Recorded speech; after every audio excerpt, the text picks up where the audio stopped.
Clover produces dairy and non-dairy beverage consumer products and distributes chilled and ambient consumer products. Yeah, chilled and ambient. So ambient are the ones that you don't need to put in the fridge.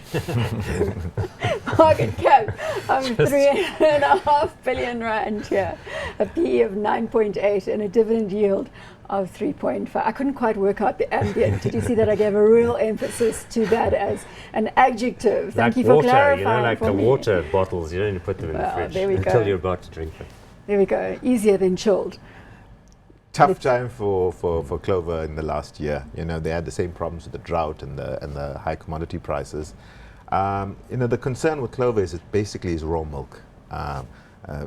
Sure, they do a whole lot of value-added products like yogurt and things, but ultimately, you know, the source of their revenue comes from raw milk, which I think, you know, we're beginning to see, you know, the likes of UHT milk, for example, that the market for raw milk is actually shrinking, and it's getting ahead price-wise or cost-wise for the consumer. You know, there are many milk substitutes out there as well, you know, lactose-free milk and, you know, UHT, etc., which I think in time, you know, the consumers will shift towards that sort of thing. So I don't really see much opportunities for them to grow. Let's have a look at the share price graph here.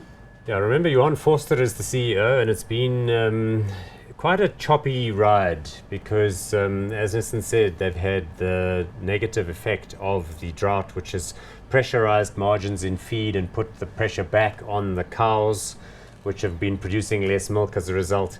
You may be aware that they're under caution at the moment because they're planning to spin the dairy producing part of the business out to a Dairy Farmers of South Africa entity and to try and focus the interests of the farmers who have got Clover shares. I know you've got some historic roots in this industry. I do. And a dairy so farmer's daughter. they're Most of trying you to know kind that. of pass that volatility of the weather and of the milk production back to the people who are the primary producers. I'm not sure how exactly that's going to work. And of course, remember, they've also been through that whole restructuring, the Cielo Cielo Blue, Blue yep. project. That's taken some time, but now are you telling me And they're to be undoing that? No. And to be fair to them, that's all been very effective. They've spent nearly 100 million rands on like jacking up the production facility in PE, which is the UHT stuff. Because remember, they make Ultramel amongst other things. And then they've done Now a lot of that's a work good in product. Doornkloof, where they're kind of moving the water and the iced tea production facilities. So I think you've got to hand it to them. They're very busy. The problem is, as Nesan says, historically at the core of the business is this milk pricing, and it's a difficult and challenging business to be in at the best of times. I can certainly reiterate that, having grown up on a dairy farm, hot or not. Can I go ambient? Well, now that I understand what we're talking about, yes. But no, you can't. No, not hot. Yeah, not hot.